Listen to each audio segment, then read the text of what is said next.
Este salmo, algunos creen que está muy relacionado con el salmo anterior. Por ejemplo, algunos detalles. Es de estos salmos que no nos dicen más que David es el autor. Simplemente dicen Salmo de David. No tenemos el contexto histórico, no sabemos por qué lo escribió y cuándo lo escribió. Pero algunos comentaristas creen que hay una relación entre el Salmo 25 y el 26. ¿Recuerdas? El Salmo 25 es este salmo en el que David le pide al Señor: no te acuerdes de las rebeliones de mi juventud. Más bien, Señor, ayúdame a amarte y a obedecerte.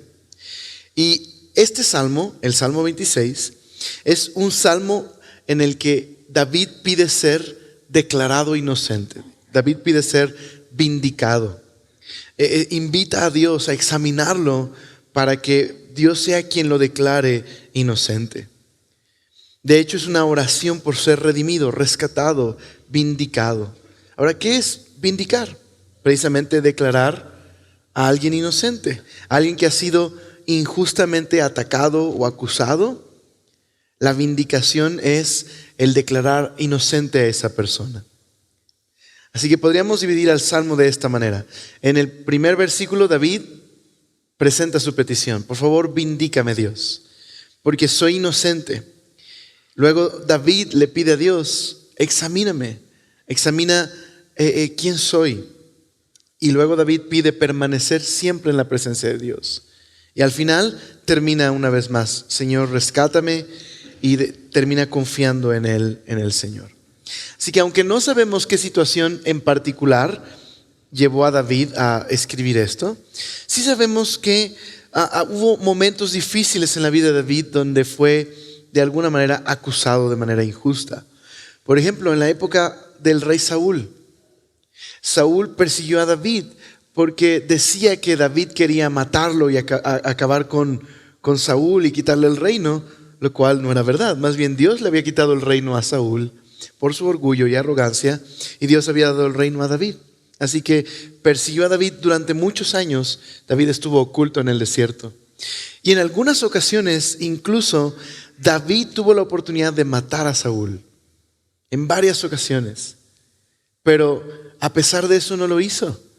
E incluso una muy famosa en la cueva de Adulam, David le dice a Saúl: hoy Dios había entregado tu vida en mis manos, pero no tomó la decisión de matar a Saúl.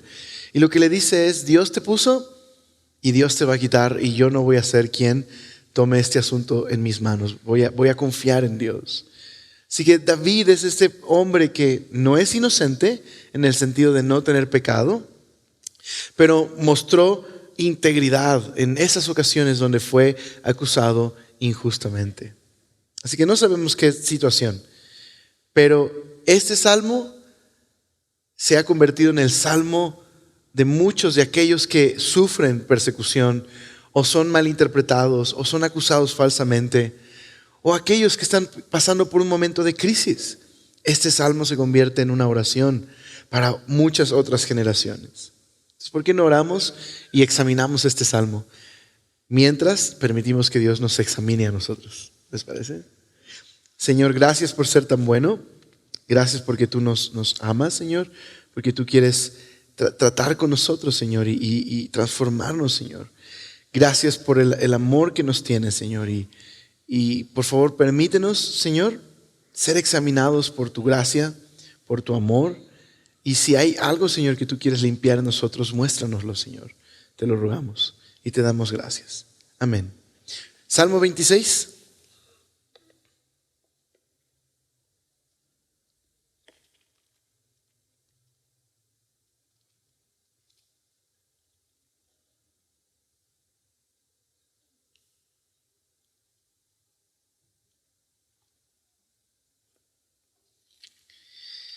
Dice el verso número 1.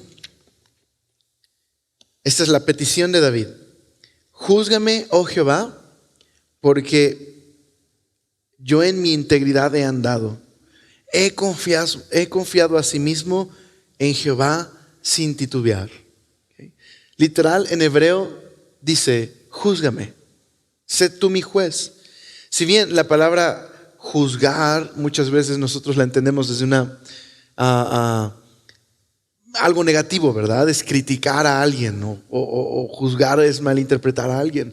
Pero en este caso está hablando de Dios como un juez imparcial y como la relación que tiene David con este Dios. Hey, júzgame tú sé mi juez. De hecho, la NBI lo traduce así: hazme justicia. O la NTV dice: declárame inocente. Eso es lo que quiere David. Sé tú mi juez, examíname para que yo pueda ser hallado inocente.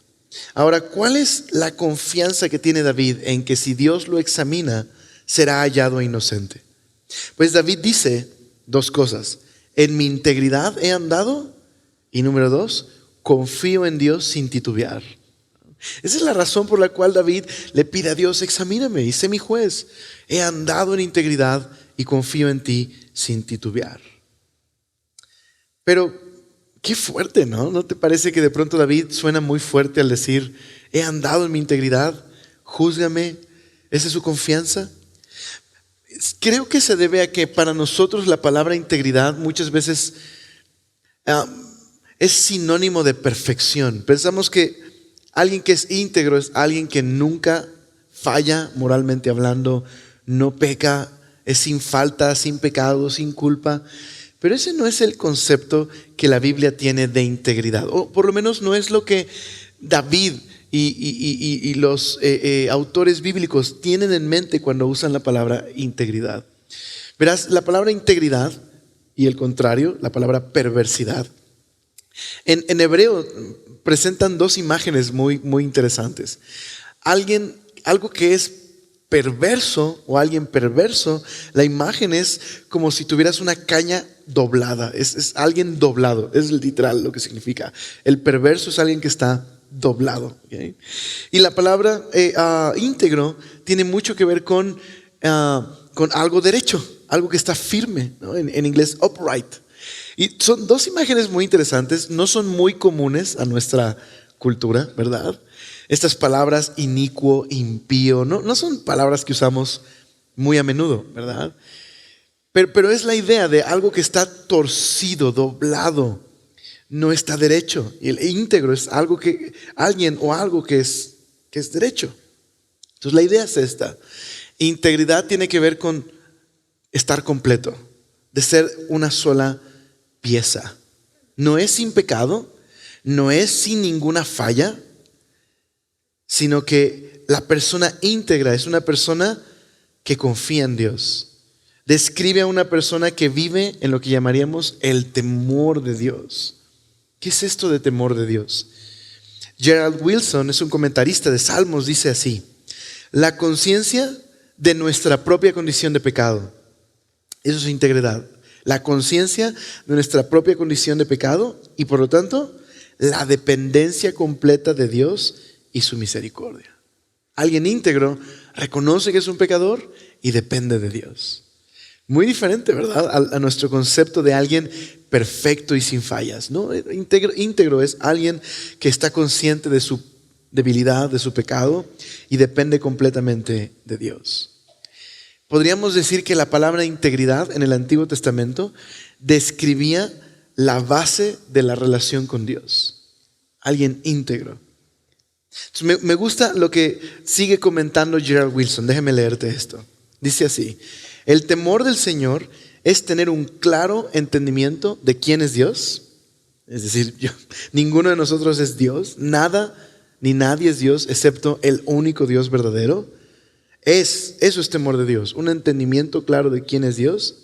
Y dice él: y cómo mi propia naturaleza pecaminosa me pone en conflicto mortal con la naturaleza de Dios.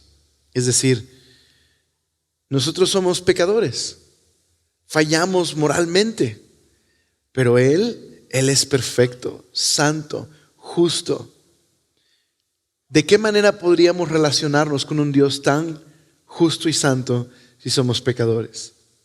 Dice él: saber esto nos lleva a que nuestra esperanza solamente esté en su gracia y misericordia. O sea, la palabra temor de Dios en la Biblia tiene este aspecto positivo. Es alguien que reconoce que Él no es Dios, que Él no define la realidad, que Él no define lo que está bien y lo que está mal. Al contrario, es pecador. Y que Dios es el único justo y dependemos completa y absolutamente de su bondad, de su gracia. Eso es temor de Dios. El íntegro es quien teme a Dios. Por eso David dijo: en mi integridad he andado y he confiado en Dios sin titubear. Eso es integridad, confiar en Dios.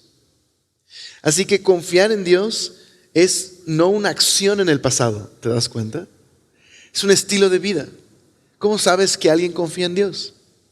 Pues sus decisiones, sus acciones, lo que ama, lo que escoge, en lo que invierte su tiempo, su vida, demuestra: confía en Dios. Confía en Dios y por lo tanto obedece a Dios. Confía en que Dios sabe qué es mejor para su vida. Y por lo tanto se sujeta a la voluntad de Dios. Confía en Él. Confianza en el Señor. Así que David pide: Señor, declárame inocente. Quizás ante estas acusaciones en su contra, quien lo estaba llamando perverso, quien lo estaba acusando de mal, David sabe: tú, Señor, me conoces. Tú eres el único que puedes examinarme. He confiado en ti. Señor, tú sabes quién soy. Por favor, declárame inocente. Ahora, en la Biblia este tema de ser liberado de situaciones así, de ser declarado inocente, es algo que ocurre por varios pasajes de la Biblia. ¿Okay? Por ejemplo, en el libro de Job tenemos un ejemplo. Job es un ejemplo de alguien que vivía en integridad. ¿Recuerdas cómo lo describe la Biblia? Como alguien sin tacha, íntegro. Otra vez, no perfecto, sino que confía en Dios. ¿Recuerdas cómo era Job, que incluso ofrecía sacrificios por si sus hijos habían ofendido a Dios? Era alguien que amaba a Dios y tenía temor del Señor y confiaba en Él y quería agradar a Dios. Y no alguien perfecto, pero íntegro, de una sola pieza. Y viene toda esta enfermedad y estas dificultades en su vida, estas crisis. Así que se acercan los amigos de Job para decirle: mira, Job, a la gente mala le pasan cosas malas, seguro hiciste algo. Por eso estás así. Y entonces, muchos capítulos Job, su queja es: Señor, muestra que soy inocente, tú sabes quién soy. ¿Por qué no atiendes a mi caso y me tratas como si fuera un malhechor? Y bueno, ustedes conocen qué pasa al final del libro de Job y todo lo que aprendimos en la serie. Así que no es poco común que en la vida haya situaciones así, injustas, ¿verdad? En nuestra cultura, donde como seres humanos definimos el bien y el mal a nuestra manera y a expensas de los demás, no es poco común que haya gente que sufra de esta manera. ¿Estás de acuerdo? Quizás incluso algunos de ustedes están el día de hoy en una situación así, acusados de manera injusta. Ahora, en la Biblia, algunas ocasiones Dios demostró la inocencia de estas personas de manera pública. Algunas veces Dios permitió que esa persona pasara por una prueba y hasta después de su muerte fue vindicado. De hecho, hay uno en la Biblia que fue tratado como malhechor y después de su muerte Dios lo vindicó. Y al final hablaremos de ese que fue tratado como malhechor. Pero podríamos identificarnos con David ante las crisis, las dificultades, las situaciones injustas. Anhelamos que Dios pueda intervenir en nuestras vidas, ¿verdad? Puede intervenir y actuar a favor de nosotros. Pero ¿sabes? Nuestra esperanza no tiene que estar en que Dios resuelva nuestro problema. Y creo que eso aprendemos de David. Nuestra esperanza tiene que estar en Dios. Si bien nuestro problema se puede resolver en esta vida, podría que Dios no permitir que se resuelva. Al final veremos que el mayor problema que todos teníamos, Dios lo ha resuelto. Nuestra confianza no tiene que estar en: Señor, sácame del aprieto. Aunque no está mal pedirle al Señor que nos saque de un aprieto, ¿estás de acuerdo? Pero nuestra esperanza tiene que estar en que Dios está con nosotros, nos saque o no del aprieto. Él es bueno y nos ama. Así que ahora David dice, mira, no es arrogancia. Hey, Señor, he andado en integridad, en mi integridad, he confiado en ti, pero tú examíname. Tú examíname por dentro. Ve quién realmente soy en el interior. Sé tú, Señor, examíname. Porque es fácil presentarse inocente por fuera, ¿verdad? Pero ¿qué hay del interior? ¿Ah? Así que David está abierto a que Dios lo examine. Está abierto a pedirle al Señor, examíname completamente, dice el verso 2. Escudriñame, oh Jehová, y pruébame. Examina mis íntimos pensamientos, lo que está más adentro. ¿Sabes? Eso que nadie sabe más que yo sobre mí. Es más, eso que a veces ni yo sé sobre mí y que solo Dios podría saber. ¿Sí me explico? Lo más de dentro. Porque tu misericordia, dice, está delante de mis ojos y ando en tu verdad. ¿Okay? Literal, en hebreo, lo que dice David es, examina mis riñones y mi corazón. ¿Okay? Porque en el mundo antiguo se creía que en las entrañas estaba el centro de una persona. Ahora, claro, esto es un lenguaje metafórico, ¿verdad? David no está pidiendo que Dios examine su riñón, sino es una manera de decir, Señor, examina lo que soy por dentro, examina realmente quién soy. ¿Okay? Lo que llamaríamos en la Biblia el corazón. ¿Okay? El centro de la voluntad, las emociones, el intelecto, las ideas, el pensamiento y las motivaciones, sobre todo. El centro de comando. ¿Okay? Lo que mueve a una persona es el corazón. Ahí está todo. Sus motivaciones, su vida. De hecho, en Proverbios muchas veces se conectan los ojos, las manos, los pies, la boca, los oídos con el corazón. Es decir, la persona que soy realmente, las decisiones que tomo, mis acciones, todas están conectadas a estas motivaciones internas que a veces nadie conoce realmente y a veces ni yo conozco realmente. Es lo que está pidiendo David. Examina completamente quién soy. Así que quizás muchos de nosotros estaríamos dispuestos a una examinación superficial, pero estaríamos dispuestos a que Dios vaya hasta lo más profundo y nos muestre quiénes somos realmente. Eso es lo que está pidiendo David. Y su confianza es que él ha confiado en Dios y Dios va a actuar en su favor. Así que examíname, escudriñame, pruébame. Pero luego David en el verso 3 comienza una serie de, digámoslo así, acciones que demuestran que David realmente confía en Dios. ¿Okay? Entonces dice el verso número 3, porque tu misericordia está delante de mis ojos y ando en tu verdad. ¿Okay? Tu amor siempre está delante de mí. Siempre ando fiel a ti. Así que, ¿a qué está haciendo referencia David con misericordia y verdad? ¿Has notado que en la Biblia en muchas ocasiones aparece estas dos palabras juntas? Misericordia y verdad. Si te echas un clavado en Proverbios, vas a encontrar en muchas ocasiones, o en los Salmos, esta combinación, misericordia y verdad, misericordia y verdad. Se traducen como misericordia, amor, fidelidad, lealtad. Pero ¿sabes? ¿Me permiten un momento geek? Un momento geek. Pero ¿saben qué? Vale la pena. Es un momento de clavadez, pero va a ayudar al estudio, ¿sí? Momento geek, ok. Prometo no torturarlos con esto, ¿ok? Solo un momento. Es que en el castellano, en el español, no captura fácilmente la esencia de lo que hay detrás de estas dos palabras, porque son difíciles de traducir realmente. Misericordia, amor inagotable son buenas traducciones, pero es difícil traducir estos conceptos.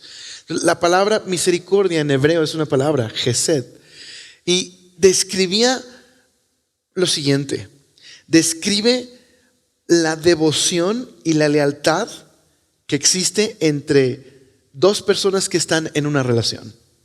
Eso es gesed o misericordia. Describe un compromiso intenso, una lealtad furiosa, podríamos decir. que busca proteger la relación y proteger a la otra persona. Es devoción, lealtad, compromiso. Por eso la palabra misericordia o Gesed en la Biblia tiene que ver con el pacto que Dios hizo con Israel. ¿Okay? Entonces Dios lleva a Israel, lo rescata de la esclavitud y establece una relación con ellos, una relación significativa, un pacto con ellos. Yo seré el Dios de ustedes, ustedes van a ser mi pueblo especial. Podríamos decir que Dios se ha comprometido, digámoslo así, como en un matrimonio, ha jurado lealtad a este pueblo. Amarles, cuidarles y disciplinarles si es necesario. Dios se ha comprometido con este pueblo. Por eso, a lo largo de la historia, vemos un Israel en muchas ocasiones cayendo, alejándose de Dios, pero Dios mostrando Gesed, misericordia, e interviniendo para rescatarles una y otra vez. Así que Dios ha mostrado Gesed a Israel e Israel debía mostrar Gesed a Dios, lealtad, devoción, amor a Dios. ¿Okay? Eso es Gesed, misericordia. La otra palabra en hebreo, verdad, es emet. Y no tiene tanto que ver, aunque lo implica, el concepto de verdad como lo contrario a lo que es falso. Tiene que ver más bien con fidelidad o lealtad. Es la idea de andar delante del camino de Dios fielmente. Andar en la verdad es andar en fidelidad. ¿Okay? Entonces podríamos decirlo así. David dice, siempre delante de mis ojos están tu amor inagotable y tu fidelidad. ¿Okay? Eso es lo que está diciendo David. El fundamento de la esperanza que tiene David no es que él no tiene pecado, no es que él es perfecto. El fundamento y la esperanza de David es el amor inagotable, perseverante, fiel de Dios. Esa es la esperanza de David. Está completamente dependiendo de Dios. ¿Okay? Entonces, integridad no es perfección.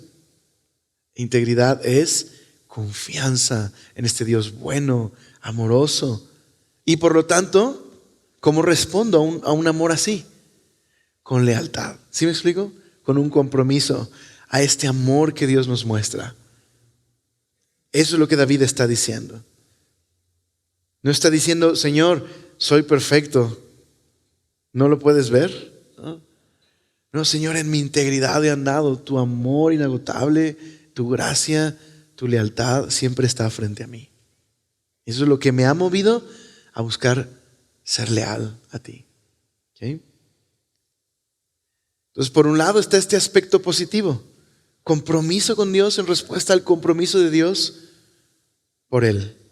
Pero también está este aspecto negativo de la integridad, en el que David dice, no me he sentado con hipócritas. Mira el verso número 4. No me he sentado con hombres hipócritas, ni entré con los que andan simuladamente. Aborrecí la reunión de los malignos y con los impíos nunca me senté. Lavaré en inocencia mis manos. Así andaré alrededor de tu altar, oh Jehová, para exclamar con voz de acción de gracias y para contar todas tus maravillas. ¿Okay? Entonces, ¿qué es esto de no sentarse con hombres hipócritas? Que suena tan fuerte. La NBI lo dice así: yo no convivo con los mentirosos, no me junto con los hipócritas, aborrezco la compañía de los malvados y no cultivo la amistad de los perversos. Esto es lo que David está tratando de decir. Señor, tomé una decisión de serte leal y por lo tanto esa decisión ha marcado mi estilo de vida y me alejo de cualquier cosa que me haga alejarme de ti. Es lo único que está diciendo David. No tengo intimidad con aquellos que no solamente no te aman, sino se engañan y engañan a otros y viven como si tú no existes. Es lo que está diciendo David. Me alejo de cualquier cosa. He decidido, en mi pasado lo hice, lo hago el día de hoy y ese será mi camino en el futuro, vivir para ti, agradarte a ti. Entonces, por un lado, la integridad considera el amor de Dios como una fuente que nos motiva a vivir amando a Dios. Pero también tiene estas decisiones radicales que implica alejarnos de aquello que nos aleja de Dios. Alejarnos de aquello que nos puede alejar del amor y la gracia de Dios. Implica un camino forjado de obediencia y lealtad en respuesta al amor de Dios. Pero esta idea, esta imagen muy profunda, muy no de nuestra cultura, pero terriblemente profunda para David, lavar mis manos en inocencia. ¿Qué es eso?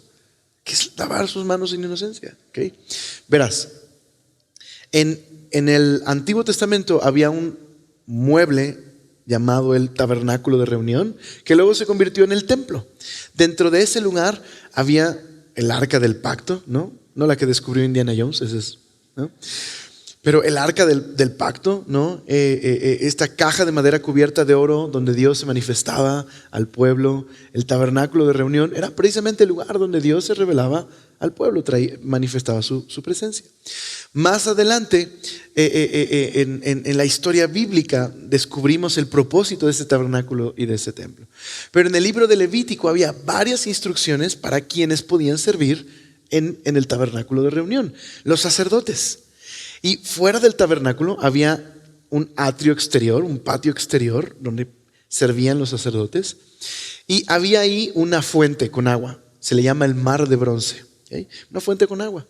Y cada día el sacerdote, antes de entrar en el templo, tenía que ir a la fuente de bronce y lavarse, ¿okay? No porque el agua le limpia, pero era un ritual que estaba buscando provocar algo en el corazón del sacerdote. ¿Y qué era? Es decir, ¿estoy consciente de lo que voy a hacer al entrar al tabernáculo? ¿Está mi conciencia limpia? ¿He tratado con mi pecado, con mi corazón? Y esa era la idea de cada mañana. No era un mero ritual. Era vamos a llamarlo así, un punto de contacto en el cual a través de este ritual el sacerdote podía meditar en la importancia de presentarse ante Dios con una conciencia limpia, buscar a Dios, tratar con el pecado. Y esto que también dice David: andaré alrededor de tu altar. Literal, había un momento en donde en el altar donde se ofrecían los sacrificios se daban vueltas alrededor de ese altar de una manera en la que se adoraba públicamente a Dios, ¿okay? Entonces, con estas imágenes, ¿qué está tratando de decir David relacionado a su relación con Dios? Señor, he buscado amarte en lo privado y en lo público, ¿sabes? Señor, he buscado tener una conciencia limpia delante de ti. He buscado adorarte, no siendo hipócrita, ¿okay? Sino presentándome con manos limpias, tratando con mi conciencia, ¿okay? Así que adoración pública, demostración pública, pero también en lo íntimo, ¿okay? Ahora David, después de hablar de su integridad, hace una petición más al Señor: estar siempre en su presencia.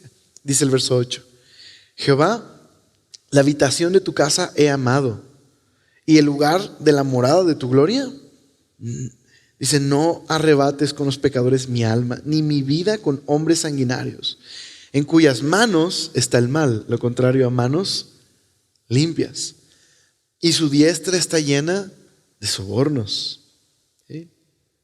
Señor, quiero permanecer en tu presencia. En esta época el templo era muy importante, ¿sabes?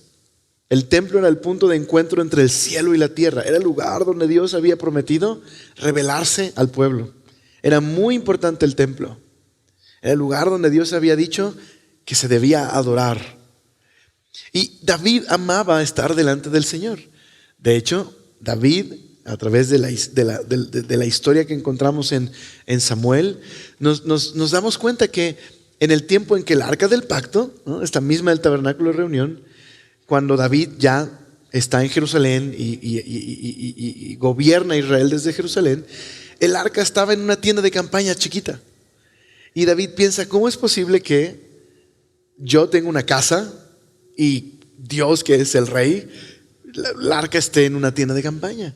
Así que en su corazón estaba el deseo de construir un templo, el cual Dios no se lo permitió, sino a su hijo.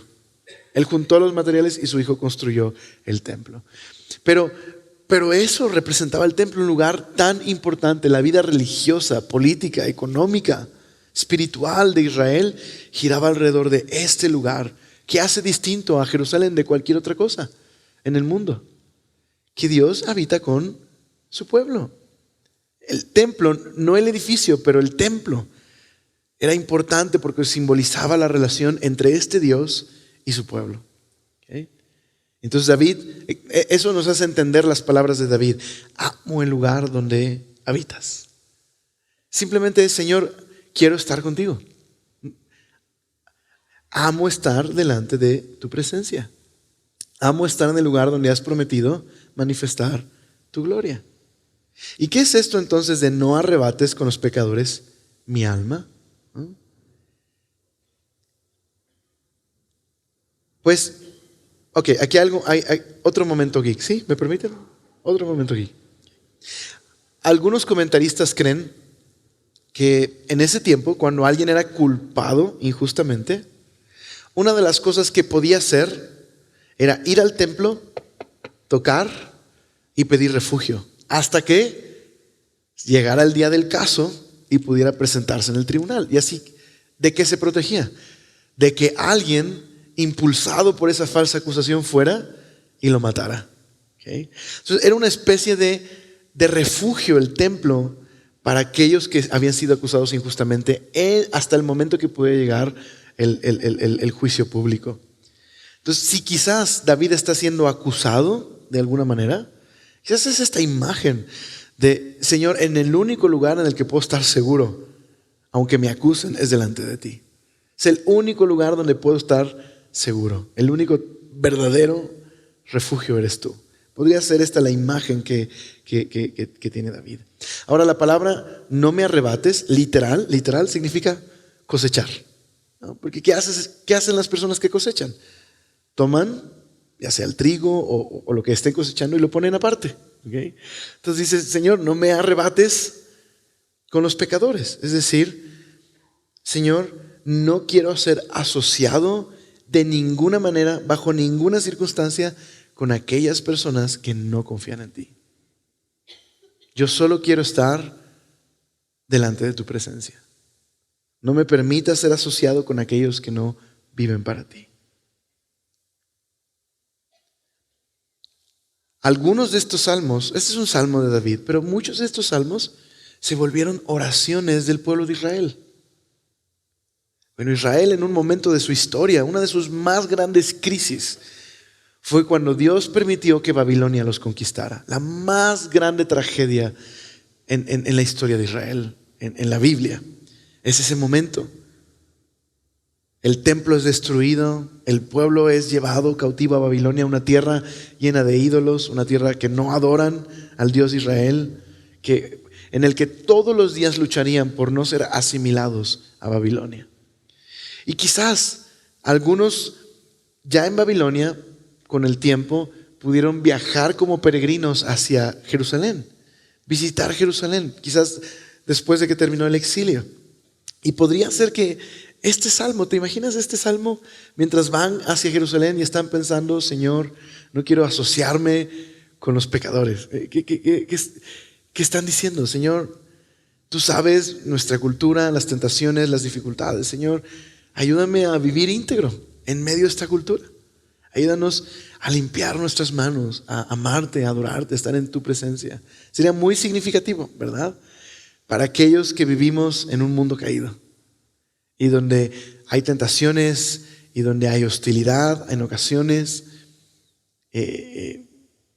contra los cristianos, y donde a veces hay tantas maneras en las que somos tentados a no vivir para Dios, ¿verdad? Y este salmo nos invita a eso, a considerar a Dios, a amar a Dios, ¿okay? Sobre todas las cosas. Ahora, al final, David termina como comienza, ¿okay? Señor, vindícame, y luego el 11 dice, mas yo andaré en mi integridad, redímeme. ¿Okay? Yo, Señor, No voy a asociarme con aquellos que no te aman, que el mal está en sus manos. Yo voy a andar en integridad.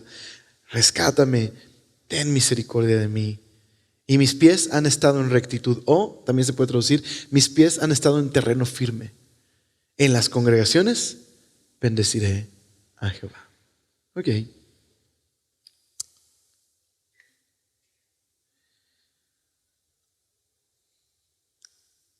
Este salmo nos invita a examinarnos esta mañana, a permitir que Dios nos examine esta mañana. Se puede convertir en nuestra oración, ¿verdad? Si estás pasando un momento difícil, o incluso un momento como David, siendo acusado falsamente. El Señor es quien puede rescatarte y consolarte. El Señor sabe quién eres. No pongas tu esperanza en que Dios resuelva tu conflicto. Pon tu esperanza en el Señor que vive. Dios puede resolver nuestros conflictos totalmente. Pero yo les decía, hay un conflicto, el mayor conflicto que teníamos, Dios lo ha resuelto. En un momento vemos eso. Pero este salmo nos invita a considerar si vivimos en integridad. Entonces creo que una buena pregunta sería, a raíz de este salmo, ¿cuáles son esas claves de una vida íntegra? ¿Qué significa vivir en integridad? ¿Verdad? Bueno, definitivamente aprendimos esto. No es ser perfectos, ¿ok? No es ser sin pecado, ¿ok? Es esta conciencia de que soy un pecador de hecho y que necesito la gracia y la bondad de Dios. Pero, ¿qué es ser íntegro? ¿Cómo vivir en integridad? Bueno, yo veo 4 cosas en este pasaje que creo que nos pueden ayudar el día de hoy a marcar un camino, a trazar una ruta y pedirle al Señor que nos ayude a caminar en esa ruta de integridad. ¿Okay? Número 1, confiar completamente en el Señor. Ser íntegro es confiar completamente en el Señor. Y qué interesante entonces que la integridad no comienza con una acción, sino con una actitud. ¿Te das cuenta? Confianza en el Señor. Confiar en el Señor, en que Él es Dios. Él define lo bueno y lo malo. Él nos ama, Él es bueno y Él sabe lo que es bueno para mí. Puedo confiar en Él, es digno de mi confianza. La integridad comienza con una relación con Dios, con una actitud. ¿Okay? Así que nuestra confianza en Dios tiene que ser nuestro estilo de vida. Tiene que ser el fundamento de nuestras decisiones y acciones. A veces, confiar en el Señor significa esperar en Él, no actuar en nuestras fuerzas. A veces, confiar en el Señor significa ser radicales y tomar decisiones importantes en nuestra vida. No sé si en esta mañana significa para ti, en lo que estás viviendo, espera en el Señor. O no sé si más bien el Señor te está invitando, hey, sé valiente y toma la decisión. Pero en nuestra vida nos encontraremos en estos 2 momentos constantemente. A veces será, espera en Él, no actúes precipitado, no actúes en tus fuerzas. Y en otras ocasiones, sé radical, confía en Dios, toma la decisión, abandona ese pecado o toma esta otra decisión. Bueno, creo que hay un proverbio que nos va a ayudar muchísimo a entender qué es esto de confiar en el Señor. Que no es optimismo, lo confundimos con optimismo, ¿sabes? Con, todo va a estar bien, solo debo repetirlo. Dios está conmigo, todo va a salir bien, ¿no? Puede ser que no salga bien, ¿me explico? Pero entonces no podemos confiar en Dios solo si salen bien las cosas. Eso no, si me explico, no es optimismo confiar en Dios. Aunque sin duda alguna creo que confía en Dios puede ser optimista, ¿verdad? Pero no es mero optimismo. Eso lo puedes hacer sin confiar en Dios. ¿Okay? Confiar en Dios es algo mucho más profundo. ¿Okay? Entonces acompáñame a Proverbios capítulo 3.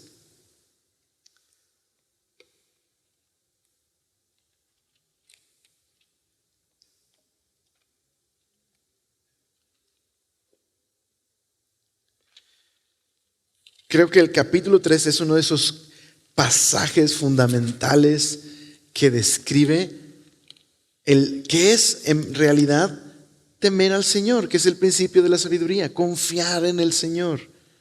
Proverbios 3, verso 1. Proverbios es un cúmulo de toda la sabiduría de Israel que está tratando de responder a la pregunta, ¿cómo se vive para Dios en el mundo de Dios? ¿Ok? Temiendo al Señor. ¿Pero qué es temor del Señor? Todo Proverbios te enseña cómo vivir de una manera sabia, temiendo al Señor. ¿Ok? Capítulo 3, entonces, dice: hijo mío, no te olvides de mi ley. Tu corazón guarde mis mandamientos, porque largura de días y años de vida y paz te aumentarán. Chécate esto: nunca se aparten de ti la misericordia y verdad. ¿Dónde leímos eso? En el pasaje, ¿verdad? En los Salmos. Está lleno de esta idea de misericordia y verdad, el amor inagotable de Dios y la fidelidad no se aparten de nosotros. Es más, átalas a tu cuello. Es más, escríbelas en las tablas de tu corazón, ¿verdad? Como si fuera una referencia a las tablas de los mandamientos, pero deben estar en el corazón, en el centro de nuestro ser. Dice: y hallarás gracia y buena opinión ante los ojos de Dios y de los hombres. Y mira esto: fíate de Jehová de todo tu corazón y no te apoyes en tu propia prudencia. Reconócelo en todos tus caminos. ¿Okay? Preséntale todos tus caminos. Permite que Él tome el control. Es la persona que sabe: Señor, tú eres más sabio que yo. Y Él enderezará tus veredas. No seas sabio en tu propia opinión. Más bien, teme a Jehová y apártate del mal, porque será medicina a tu cuerpo y refrigerio para tus huesos. Honra a Jehová con tus bienes. Es decir, reconoce que nada te pertenece y que cualquier cosa que tengas es gracias a Él. Y con las primicias de todos tus frutos. Y será llenos tus graneros con abundancia y tus lagares rebosarán de mosto. Y no menosprecies, hijo mío, el castigo de Jehová. ¿Por qué? Porque Jehová al que ama, castiga, como el padre al hijo a quien quiere. Así que la idea es como un papá que disciplina, pero también entrena y marca el camino. Y dice: no te canses de Dios guiándote y marcando el camino en tu vida. Disfruta de la disciplina y la corrección, porque Dios a los que ama los disciplina, los corrige, los guía. ¿Okay? Esto es confiar completamente en el Señor. ¿Te das cuenta? No es optimismo nada más, ¿ok? Es mucho más profundo. Es verdaderamente: Señor, tú eres Dios, yo no. Dependo de ti completamente. ¿Okay? Entonces, por un lado, integridad es confiar en el Señor. Número 2, integridad es andar en su verdad continuamente. Andar en su verdad continuamente.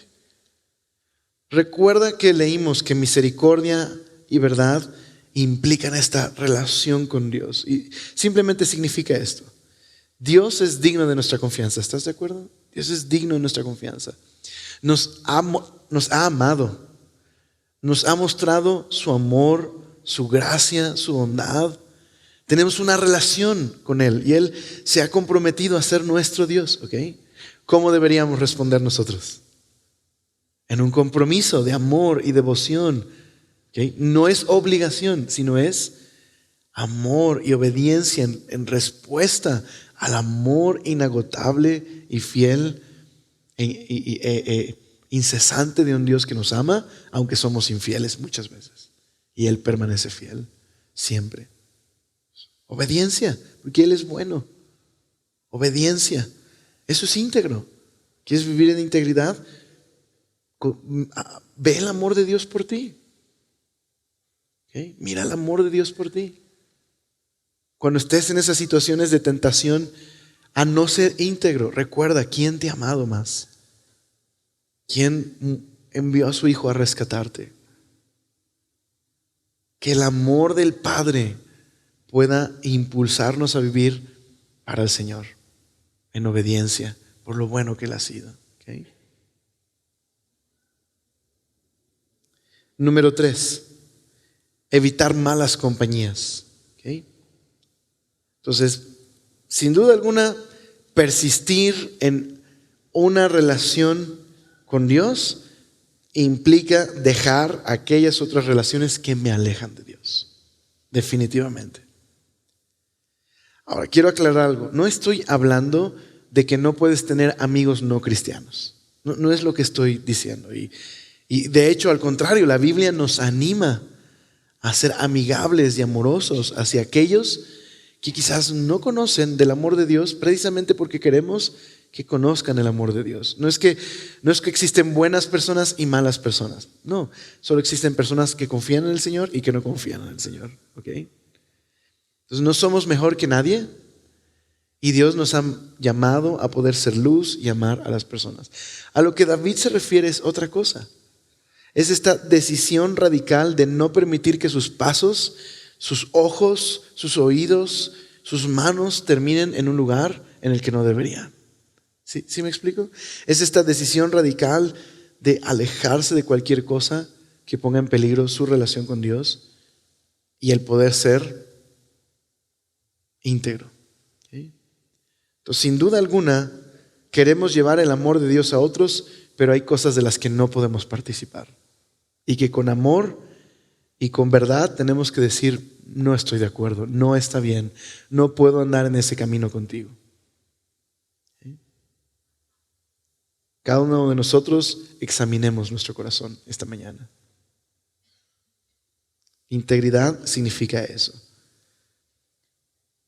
Porque si mi excusa es, bueno, es que si rompo esta relación, que evidentemente me está llevando a alejarme de Dios, ¿cómo va a conocer el amor de Dios? ¿Y cómo lo va a conocer con una persona que dice amar a Dios y vive al revés?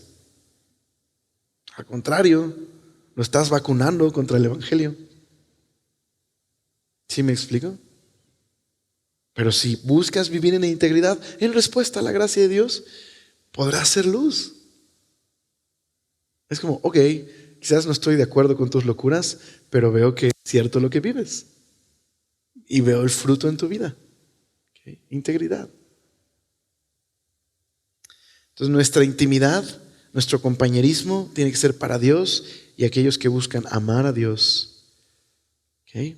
Pero queremos amar a otros y servir a otros, pero mantenernos firmes en este camino de integridad. ¿Okay? Y número 4.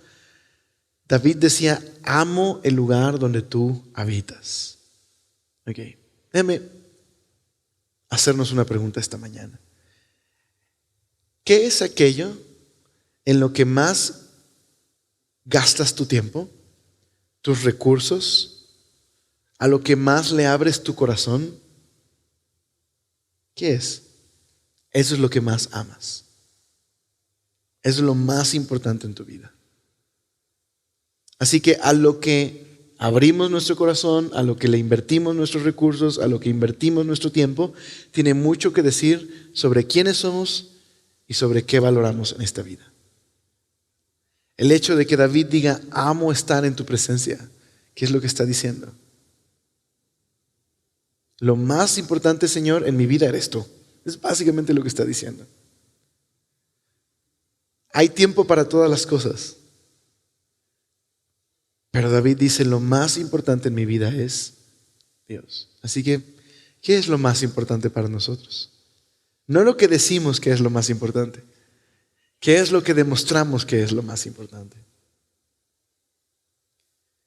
Este es el camino hacia la integridad. Pero al final, ¿sabes? Integridad es una obra de Dios en nuestra vida. En la Biblia hubo uno que fue tratado como un malhechor, murió como un criminal, aunque era completamente injusto. Es Jesús. Así que quienes lo llevaron a la cruz pensaban que estaban justo juzgándolo correctamente, pero de hecho era lo contrario. Lo juzgaron incorrectamente. Lo trataron como malhechor, aunque era su Salvador. Y fue a la cruz. Murió como un malhechor. Pero Dios lo vindicó. ¿Cómo? Lo resucitó de los muertos. Está a la diestra de Dios. Volverá y establecerá su reino de justicia. Confrontará al mal y vindicará la justicia. Y rescatará a los suyos. Así que es por Él que podemos vivir en integridad. Dios no nos acepta en base a nuestras obras, sino en base a la obra del justo, que padeció injustamente por los injustos, pero que puede declarar justos a aquellos que confían en Él, que Dios los puede poner en una relación correcta con Él mismo cuando confiamos simplemente en lo que Dios hizo por medio de Jesús.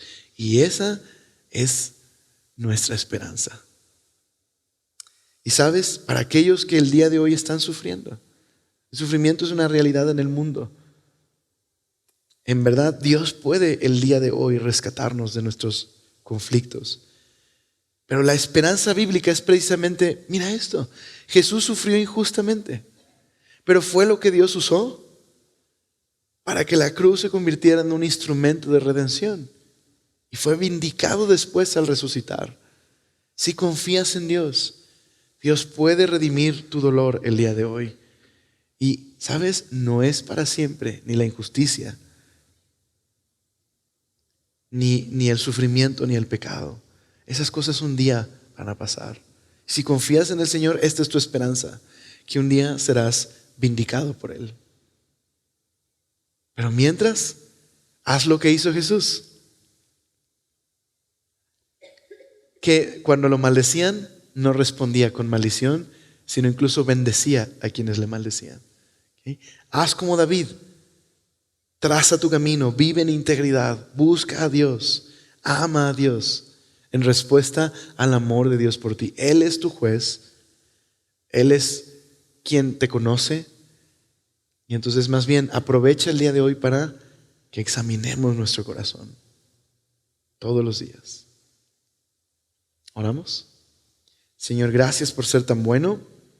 Gracias por este salmo, Señor, por esta invitación a ser leales a ti, Señor, a mostrar devoción, Señor, solo en respuesta al gran amor que tú nos mostraste cuando estábamos lejos de ti, Señor, cuando éramos rebeldes, Señor.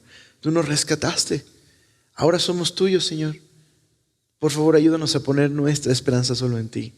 Y que esto, Señor, el día de hoy nos motive, alimente nuestro deseo de trazar este camino, Señor, para ser íntegros, Señor.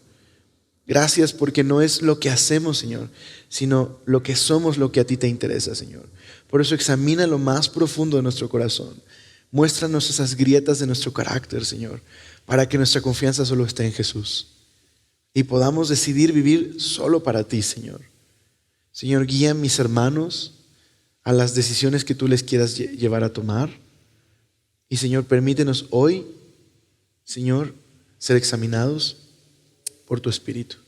Y gracias porque nos amas, Señor, porque tú quieres perdonarnos, limpiarnos, Señor. Ayúdanos a que nuestra adoración pueda ser íntegra, Señor, en lo público, en lo privado. Seamos la misma persona, Señor.